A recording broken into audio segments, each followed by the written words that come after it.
تو سب سے پہلا فیکٹر جو ہمیں دعا مانگتے ہوئے پوری طرح سے جانچ لینا چاہیے، پرکھ لینا چاہیے کہ ہم جو شے اللہ سے مانگنے جا رہے ہیں، کیونکہ اللہ سے مانگنا ہے، اللہ سے جب ہم کوئی شے مانگ لیتے ہیں تو اس کا مطلب یہ ہے کہ بندے کو پتہ ہونا چاہیے کہ اس کے لیے ضرورت ہے کہ نہیں ہے، اس کے لیے جائز ہے کہ نہیں ہے، اور بعض صورتوں میں اگر اس کو جائز بھی دکھائی دیتی ہے تو کیا اس دعا کے مانگنے سے کسی کی حق تلفی تو نہیں ہوتی، اور کیا اگر وہ دعا مانگ رہا ہے تو وہ کسی گلٹ کی وجہ سے یا کسی کے خلاف حسد کی وجہ سے یا اپنے ماضی کے کسی پچھتاوے کی وجہ سے یا کسی کی دشمنی کی وجہ سے، بعض اوقات لوگوں نے کوئی ایسے دکھ ہمیں دیے ہوتے ہیں جن کی وجہ سے ہم کچھ ایسی دعائیں مانگتے ہیں جو دیکھنے میں تو بظاہر بڑی معصوم اور بے ضرر دکھائی دیتی ہیں، لیکن اگر وہ قبول کر لی جائیں تو کچھ دوسرے لوگوں کی زندگیاں الجھ کر رہ جائیں گی اور تباہ ہو جائیں گی۔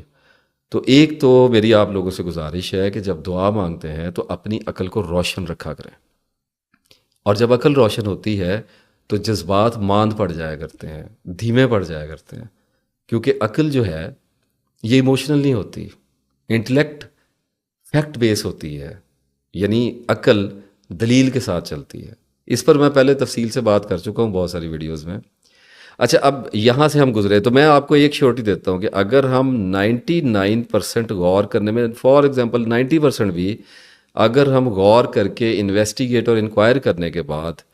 یہ دیکھ لیں کہ جو ہم اللہ سے مانگنے جا رہے ہیں کیا وہ درست ہے یا نہیں، تو میں آپ کو یقین دلاتا ہوں کہ ہماری 90% دعائیں جو ہیں وہ ہم اللہ سے نہیں مانگیں گے۔ اب یہاں تک آ گئے تو پیچھے بچ گئی 10% دعائیں جو بالکل عین ضرورت کی ہوں گی، جیسے رزق کی تنگی کا آدمی شکار ہو جایا کرتا ہے، بعض لوگوں کی وہ اولاد کی بڑی تمنا ہوتی ہے، بیٹیاں ہوتی ہیں تو بیٹوں کی تمنا ہو جاتی ہے، بیٹے ہو جائیں تو بیٹیوں کی تمنا ہو جاتی ہے، دونوں نہ ہوں تو پھر کسی کی بھی تمنا پیدا ہو جایا کرتی ہے، اور بعض دفعہ کوئی ایسی جسمانی بیماری لگ جاتی ہے جو آدمی بالکل برحق ہوتا ہے کہ اللہ تعالیٰ سے اس کی شفا مانگے،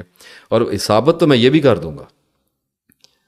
ایک مقام آتا ہے کہ خود ہی کو کر بلند اتنا کہ ہر تقدیر سے پہلے خدا بندے سے خود پوچھے بتا تیری رضا کیا ہے، تو بہرحال وہ تو بڑی اوپر کی ایک جگہ ہے، لیکن بات کرنے کا ایک مقصد یہ ہے کہ جتنا غور و خوض کرتا چلا جائے گا زبان اتنی خاموش ہوتی چلی جائے گی۔ مطلب اس کا یہ نہیں ہے کہ مانگنے سے آزاد ہو جائے گا، اللہ سے نہیں مانگے تو اللہ تو غصہ کر جاتا ہے، مانگنا تو اللہ سے ہے، اور یہ کوئی ایسی بات نہیں ہے کہ فار دی سیک آف اللہ مانگنا ہے، اپنی ضرورت بھی پڑتی ہے، کچھ شارٹ ٹرم ضرورت پڑ جاتی ہے دعائیں مانگنے کی، آخرت کی دعائیں تو ہر حالت میں مانگنی ہی مانگنی ہے۔ تو اب بات ہم یہاں تک لے کے آئے کہ کچھ دعائیں ایسی ہوتی ہیں کہ ساری انکوائری کرنے کے بعد، ساری انویسٹیگیشن کرنے کے بعد ہم اس رزلٹ پہ پہنچتے ہیں کہ ہمیں اللہ تعالیٰ سے یہ دعا مانگنی ہے۔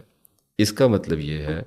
کہ اب ہم یکسو ہو گئے اللہ تعالیٰ کے ساتھ۔ تو اب جب ہم دعا مانگیں گے یکسو ہو کے تو ہماری جو انداز دعا ہے وہ بالکل ڈیفرنٹ ہوگا، وہ اس میں جذباتی پن کم سے کم ہوگا، عقل درست ہوگی، تو ہم اللہ تعالیٰ سے بالکل ٹھیک ٹھیک بات کریں گے۔ ایسی دعا قبول ہوتی ہے، ایسی دعا منظور کی جاتی ہے، ایسی دعا مقبول بھی ہوتی ہے۔ جو دعا آپ اللہ سے مانگ رہے ہیں اس میں جذبات کا عمل دخل ہونا بھی ایک حد تک ضروری ہوتا ہے۔ رو کے نہ مانگی جائے تو عقل کی دعا کا بھی کوئی فائدہ نہیں ہے۔ تو دونوں آسپیکٹ کو ساتھ ساتھ لے کے چلنا پڑتا ہے۔ میرے کہنے کا مطلب یہ ہے کہ اگر بہت دکھ پہنچا ہے یا کسی شے کی بے پناہ طلب اپنے اندر پاتے ہیں اور زندہ رہنا مشکل ہوا جاتا ہے، اور یہ پتہ چل گیا ہے کہ اللہ تعالیٰ سے مانگنا ہے، مانگنا چاہیے، اس میں تو کوئی حرج والی بات نہیں ہے، مانگنا تو ہے ہی ہے، لیکن کوئی ایسی خاص دعا آ گئی ہے جو آپ کو لگتا ہے کہ اب اللہ سے مجھے مانگنا ہی مانگنا ہے، مجھے اللہ سے یہ چاہیے ہے، ہر حالت میں میں اللہ سے لوں گا یا لوں گی اس دعا کو، اس کی قبولیت مجھے چاہیے اللہ سے، تو پہلے تو رو کے مانگ لیجئے، گڑ گڑائیے اللہ کے آگے، التجا کیجئے اور گریہ زاری کریں،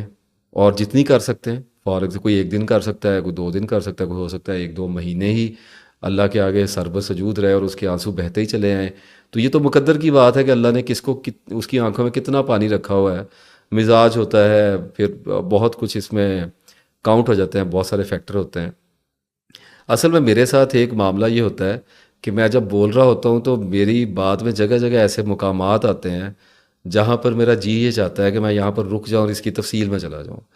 اور وہ کچھ لوگ پھر مائنڈ کرتے ہیں کہ آپ بار بار یہ کیوں کہتے ہیں ویڈیو لمبی ہو جائے گی۔ ویڈیو لمبی ہونا ایک فیکٹ ہوتا ہے، کتنی کی لمبی آپ ویڈیو دیکھ لیں گے؟ تو کچھ حد تک مجھے پھر رکنا پڑتا ہے چیزوں سے، اور وہ پھر اللہ تعالیٰ بعد میں نکلوا دے منہ سے، یا پھر بھلا دے، اللہ کی مرضی پہ ہوتا ہے۔ اچھا، اب گریہ زاری والی دعائیں تو مانگ لی، اور اس کے بعد وہ دعا بھی قبول نہیں ہوئی، اور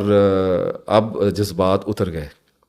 اور دل خشک ہو گیا، بنجر ہو گیا، اب آنسو نہیں آ رہے۔ اس وقت پھر دعا جو ہے، اس دعا کو ڈھالنا پڑتا ہے کسی آیت میں، کسی مسنون دعا میں جو آپ صلی اللہ علیہ وآلہ وسلم نے ہمیں تعلیم فرمائی ہے۔ اس کے لیے میں بار بار عرض کر چکا کہ مسنون دعاؤں کی کتابیں ملتی ہیں بازار سے، وہ آپ لے لیجئے، اس میں ریفرنسز لکھے ہوتے ہیں، وہاں سے آپ پہلے بھی بتایا تھا طریقہ کار یہ ہوتا ہے کہ اس کتاب کو پڑھنا شروع کیجئے، اپنی صورتحال کے حساب سے جو دعائیں آپ کو سمجھ آئیں ان کو آپ اٹھا لیجئے۔